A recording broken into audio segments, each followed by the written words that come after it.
Yes, so in previous classes we have discussed about the topic season, है ना। हमने इससे पहले जो है सीजन के बारे में डिस्कस किया था, जिसमें मैंने आपको बताया था कि जो सीजन में चेंजेस हैं किस वजह से आते हैं, that is because of the movement of the earth. जो अर्थ जो रिवॉल्यूशन करता है, because of this we can see the changes in the season, is it, है ना। नाउ सोलेसाइड्स एंड इक्विनॉक्सेस, अब ये चीजें क्या होती है।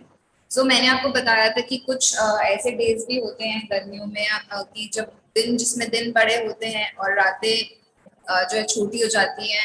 और विंटर्स में क्या होता है, नाइट्स बड़ी हो जाती है ना। और ऑटम एंड स्प्रिंग में ऑलमोस्ट क्या होता है, डे एंड नाइट इक्वल होता है, ठीक है। तब कुछ ऐसे डेज भी होते हैं जिसमें days and night, day and night जो है बोथ इक्वल भी होता है, किसी में कम भी होता है एंड किसी में ज्यादा भी होता है। तो solstices and equinoxes in the northern hemisphere the days during summer continues to be long. वो क्या कह रहा है, नॉर्दर्न हेमिस्फीयर में गर्मियों के टाइम यानी कि समर के टाइम क्या होता है, जो दिन होते हैं वो बहुत लंबे होते हैं।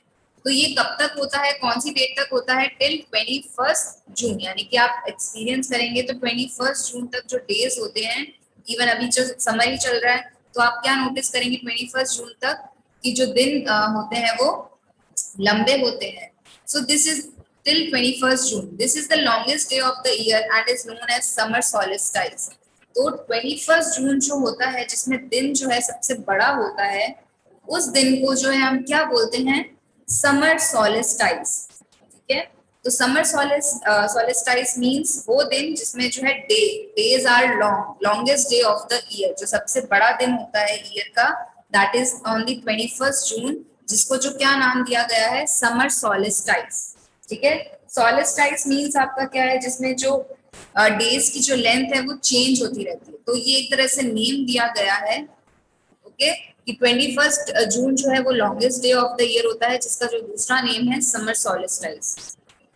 आफ्टर दैट यानी कि उसके बाद क्या होता है, the length of the day slowly begins to decrease. जो दिन जो लंबा होता है समर्स में, उसके बाद धीरे धीरे वो कम होने लग जाता है। यानी कि लेंथ ऑफ द डे, यानी कि जो डे का जो पीरियड है, यानी कि वो जितने पूरा जो दिन होता है उसकी जो लेंथ है, यानी कि वो जो टाइम है, वो थोड़ा सा डिक्रीज होने लग जाता है, ठीक है। शाम थोड़ी जल्दी होने लग जाती है, रात थोड़ी जल्दी होने लग जाती है, तो वो ऐसे धीरे धीरे डिक्रीज होने लग जाता है।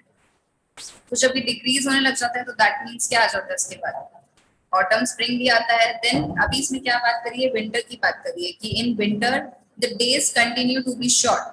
ऑब्वियसली जब सर्दियां होती है तो दिन छोटे ही होते हैं, टिल 22 दिसंबर। कब तक होता है ऐसा, 22 दिसंबर, यानी कि 22 दिसंबर तक वो जो होता है वो हमारा shortest day of the year होता है। यानी कि तब क्या होता है, डे मीन्स जो दिन होता है वो छोटा होता है, इसलिए उसको हम क्या बोलते हैं, विंटर सॉलिस्टाइस, ठीक है। After this date the length of the day begins to increase. अब विंटर्स के बाद समर आ जाता है, तो दैट मीन्स जो डे ऑफ द लेंथ है वो इंक्रीज होने लग जाती है। Then there are 2 days in the whole year when the days and night are equal in the length.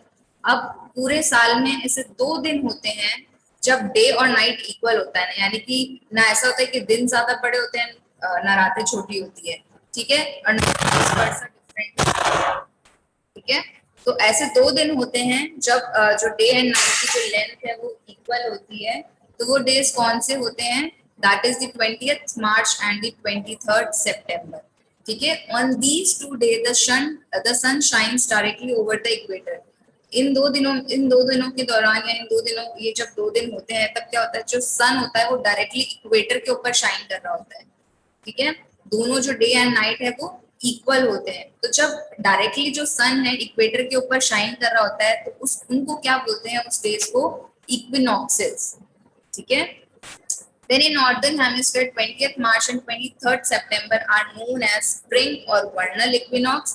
यानी कि 20th March यानी कि उस टाइम कौन सा सीजन चल रहा होता है, स्प्रिंग सीजन चल रहा होता है, तो उसको वर्नल इक्विनॉक्स कहा जाता है। एंड ऑटम सीजन में जब वो डे आता है 23rd September वाला, देन उसको ऑटमनल इक्विनॉक्स कहा जाता है। तो सोलेसाइज मतलब क्या है कि जब आपका length of the day equal नहीं हो, यानी कि कम और ज्यादा हो रहा हो, तो उसको हम किससे डिनोट करते हैं, या तो समर सॉलिस्टाइज हो जाएगा या विंटर सॉलिस्टाइज। और अगर जब दोनों दिन और रात इक्वल होते हैं तो उसको हम इक्विनॉक्स से डिनोट करते हैं, ठीक है। अब वो इक्विनॉक्स यानी कि वो दिन अगर स्प्रिंग सीजन में आ रहा है तो स्प्रिंग इक्विनॉक्स होगा, और अगर वो ऑटम सीजन में आ रहा है तो ऑटम इक्विनॉक्स। तो ये 4 dates you have to remember कि longest day of the year कौन सी डेट को होता है एंड उसको क्या बोला जाता है, then the shortest day of the year, then ऐसे कौन सी 2 डेट्स हैं जब वो सन जो है या डे एंड नाइट जो है इक्वल होता है। तो that is the 20th March and the 20th September. Is that clear to everyone? हम लोग एक स्मॉल जो वीडियो है वो भी देख लेते हैं उसके ऊपर, उन पर ही थोड़ा सा और क्लियर हो जाएगा आपको। बाकी सेम चीजें वही है कि क्या क्या चेंजेस आते हैं सीजन में, तो उसके अकॉर्डिंग हमारे डेज एंड नाइट में भी चेंज आ जाता है। ओके, चलिए तो let's start with the video. Revolution, solstices and equinoxes. The Earth moves on a fixed elliptical path around the Sun. This path is known as the orbit. The movement around the Sun is called revolution. The Earth takes 365.14 days to go around the Sun once. The Earth is also tilted, and it rotates on its axis. A single rotation takes 24 hours, that is 1 day and 1 night. The revolution of the Earth and the tilt of its axis create the different seasons of the year. Since the Earth is tilted on its axis and it moves on its orbit around the Sun, a certain part gets closer to the hot Sun. So, when the North Pole is closer to the Sun, it experiences summer, and Southern Hemisphere experiences winter.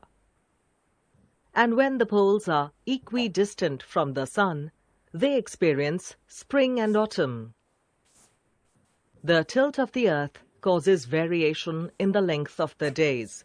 That is, days in summer are longer than days in winter. So we see that in Northern Hemisphere, the days get longer till the 21st of June, which is known as summer solstice, the shortest day in Southern Hemisphere. And in winter, the days get shorter till the 22nd December, which is known as winter solstice, the longest day in the Southern Hemisphere. However, there are 2 days in the whole year when both night and day are equal in length. These 2 days are called equinoxes because the sun shines directly over the equator. In Northern Hemisphere, 21st March is known as spring or vernal equinox, and 23rd September is known as autumnal equinox. Thus we see that the Earth's revolution around the Sun causes the 4 seasons, and its tilt causes variation in the length of days and nights.